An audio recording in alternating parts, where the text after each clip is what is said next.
My name is Amin Reina, and I'm an investment coach and founder of Sage Investors. And I'm here to do a quick mind map analysis of my decision to buy shares in Canadian Natural Resources, ticker symbol CNQ. It trades on the Toronto Stock Exchange and it trades also on the New York Stock Exchange. For those of you who are interested also, this video will appear in podcast format, so you can download it, the audio version of this video, through my website, sageinvestors.ca, or you can go to Apple Podcasts and subscribe to my Stock Talk podcasts. Just do a search on Sage Investors and you will find me. So feel free to come and subscribe.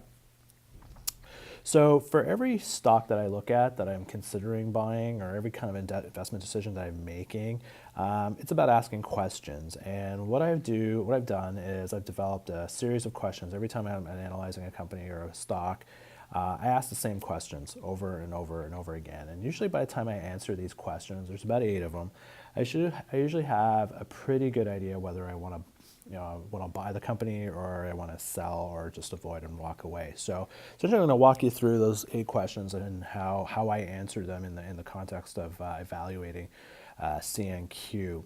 So the first question I always ask myself every time I'm looking at a company is, what do they do? What's their business? What do they sell? What products and services do they sell? What is their value proposition? What makes them more unique compared to other companies? So Canadian Natural Resources, what do they do? Well, essentially they are, let me get this all good to go here. They are a oil and gas producer. And just to give you some context, they are considered to be the largest producer in Western Canada. Just give you some numbers. On average, they produce 962,000 barrels a day, or have the capability to do that, and have a total of 9 billion barrels of proven reserve.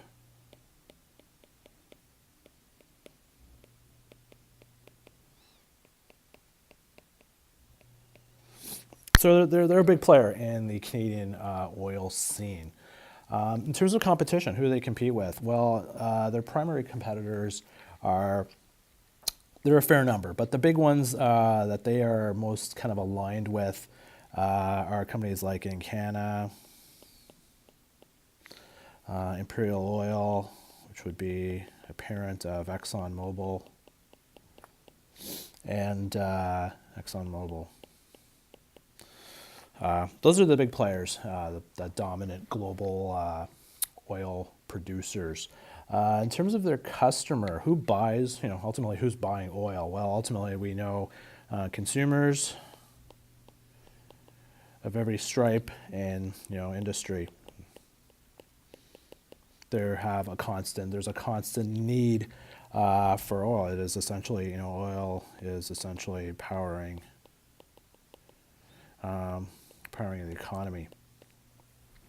So it's a basic fundamental need we have to sustain our economy, our standard of living. Oil is a big factor in that, and a lot of the materials and goods that are produced, and a lot of equipment that we use to function. And so that leads to a question: okay, this is who the customers are, but do they need this? Do they need oil on a constant basis? Is it a recurring customer base? Or are they just going to buy oil and gas once in a while, or do they have a constant need for it? And so the clear answer is yes. There's a constant demand for it, but there are, that demand is very sensitive to what the overall economy is. It's very dependent on where demand is. If there's a lot of demand for oil, chances are the economies are growing. If there's less demand for oil, economies slow down in kind of recessionary pace. So it's in a way, kind of a bit of a cyclical type industry that they operate in. Now, that's all well and good, but at the end of the day, we're investors, and ultimately we want to invest in companies that are profitable, that are creating tangible wealth for their shareholder. So that leads to the next question that I'll always ask is, ultimately, do they make money? And if the answer is yes, then we keep going. But oftentimes, if they're not making money, that's usually where I stop my analysis and move on. So in the context of CNQ, it's a little bit weird because the time I'm looking at them right now, they haven't reported their annual earnings yet. And so if I were to look at their company's previous annual report, it would be about 12 months old, so it would be fairly dated. So I had to kind of dig into some of their quarterly reports to get a sense of the company's financial position and also the growth that's going on in the company, in the business. So when I looked at the company's revenues, revenue growth, it was coming in about 50%. There's been some really, really crazy price swings in the price of oil. We've had oil in the past year has been around 70, and it's kind of plummeted down to the 50s where it has been. So the company has been making, there's been a lot of volatility in the company's growth rates. But right now it's a bit of an upcycle. So our revenues up in the last 9 months are up over 50%. If you look at it on a quarterly basis, revenues have actually tripled. So because there has been in the previous or earlier 9 months, there was a bit of a pop in the price of oil. If you look at the company's return on invested capital versus cost of capital, it's coming in about 9% versus 10%, their cost of capital. So what this tells me, though, is this is a company, even though oil prices have been somewhat lower, the company is still managing to create, barely tangible profit. And ultimately, what we want to do, what we want to see, is we want to invest in companies that have that ability to withstand shocks in their business and still be somewhat profitable. Because ultimately, when times do turn around, and they usually do, companies like this will be in a good position to take advantage of it. So we've seen a rebound in terms of earnings, but the profitability side of it is still, it's coming back, but it's getting better compared to where it was a few years ago. The second area that I need to look at also, when I'm starting to look at some of the numbers, is the financial position of the company, which is looking at the company's balance sheet. And so when I'm looking at a company's balance sheet, there's a few areas I want to focus in. I want to focus on liquidity. And that's looking at the company's current assets relative to current liabilities. And so their current ratio right now is, approximately 1. So it's adequate. They seem to have adequate liquidity. The other area I want to look at is their leverage, the amount of debt that they have relative to the equity that they have in the company. How much debt are they carrying? Usually oil and gas companies tend to have high levels of debt in their business. And so in terms of CNQ, they come in around 0.71 when you look at their debt equity ratio. And finally, the other area I want to look at in their balance sheet is the quality of the company's assets. Do they have a lot of goodwill or intangible type assets on their balance sheet? And when I looked at CNQ, they seem to have very minimal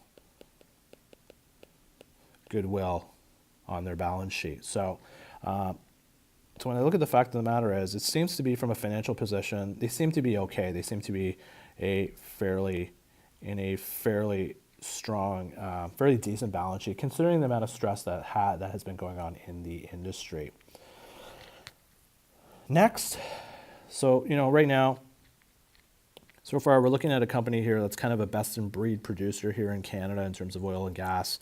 They have a demand set that's fairly, even though it is fairly cyclical, there is a constant demand for their product. They seem to have a demonstrated ability to create some tangible wealth, even in a depressed market.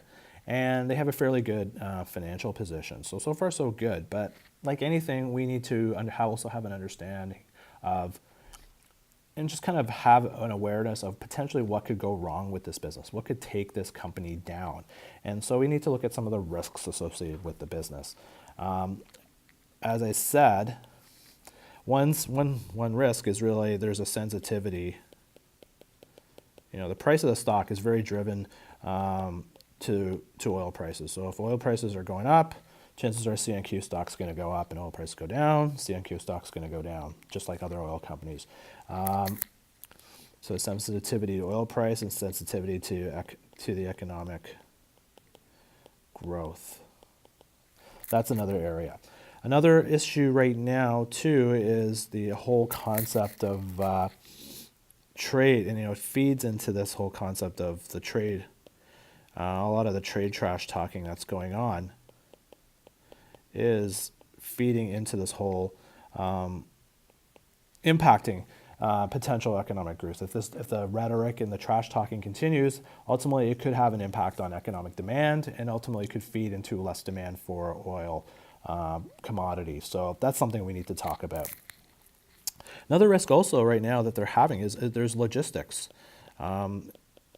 Companies in Canada are having a problem transferring or transporting oil. There's been a bottleneck in the pipeline side, and so it's the ability of getting product to market is hanging over the stock, and it has depressed Canadian spot oil and gas prices. So that's a factor too. And as long as those bottlenecks are going to be there, it could be a potential threat on the company, on other oil and gas companies, including CNQ, and their ability to get good pricing for their products. So there's a lot of risks out there right now that the industry is facing and CNQ is facing. But one of the things about oil stocks is they've demonstrated that they're really good managers of capital. They tend to keep very good, strong financial positions, and they're in a business where there is consistent demand for their product. So at the end of the day, this is all well and good, but as investors, we want to buy stocks that are cheap. We want to buy stocks that we think are going to grow in value. So that leads really to the final question is, even if you like the company and you like their profit potential and their financial position, is the stock cheap right now, or is it too expensive? So there's different perspectives to look at it. Right now, the stock was trading in the 49 range, and and this is really what got me interested, it was getting into the mid to low 30s, and that's really where it got me interested in saying, maybe this is an interesting time to buy low. It may be a company, the stock might be trading at a discount. If I looked at it from a relative valuation, company's got a P/E ratio of 11. It's trading 11 times earning, which is low, which is cheap. When you look at it from a discounted cash flow perspective,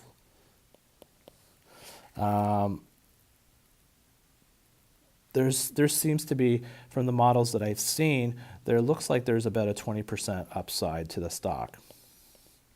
And really, what's the factor, the wild card that's going to kind of drive that can get the stock up 20% or even more has a lot to do with U.S. interest rates. Because the dynamic is, and it seems like right now that the messages right now is they're looking to stop the hikes, which really ultimately means that the U.S. dollar could fall. And ultimately, historically, there's been an inverse relationship between the U.S. dollar and commodity prices. So if the U.S. dollar were to sort of stabilize or start falling a bit, that could put an upward pressure on oil prices. And ultimately, feed into the stock to start rising again. So at the end of the day, when I looked at all these, and so these are the questions that I answered. So at the end of the day, when I looked at all these, what jumped out at me is CNQ sort of jumps out at me as a best-in-breed producer here in Canada, an oil producer in Canada. It produces a product that has consistent demand. It's demonstrated, and although it is sensitive to changes in oil prices, it's demonstrated an ability to create minimal tangible profit in a down market. It's got a pretty decent financial position. The balance sheet seems to be fairly strong. There are stock risks to it, but there's a lot of sensitivity risks to it. And ultimately, the stock right now is cheap. And so if interest rates were to stop rising or were just to stabilize, I think that would potentially create an opportunity where the U.S. dollar could fall and ultimately would feed into higher oil prices, which could ultimately feed into the stock of oil companies and specifically Canadian Natural Resources to rise. And I think if this dynamic were to play out, that there is at least a 20% upside on the stock price. So when I factored all these elements in, I said, you know what, this may be a great time to start buying into to start taking a bit of a position in some oil companies. And from my perspective, it looked like CNQ seemed to be a best of breed oil stock. It's interesting that when I've also looked at some of the Canadian ETFs, and it's interesting how the Canadian ETFs have a large weighting in Canadian natural resources. So to me, I look at it as sort of a core oil stock to own if I were to own an individual stock in oil and gas in Canada. So when I took all these factors in, it seemed to scream out an opportunity to buy in to a company that I think is in a down cycle. That's in a bit of a down, where the industry is in a bit of a down cycle. So I think there is a lot more upside to the business right now than there has been in a while. So ultimately, I decided to buy it. So there you go. So that's my quick analysis of my decision to buy shares in Canadian Natural Resources. If you're interested in other analysis of other stocks that I've analyzed in the past, that I've also bought into, you can check me out on my website, sageinvestors.ca. And also you can hear my podcasts. As I said, my podcast Stock Talk, you can download them through Apple Podcasts, or you can, again, go to my website, sageinvestors.ca. So thank you very much for listening in. My name is Amin Raina of Sage Investors, and we'll catch you again another time. Bye-bye.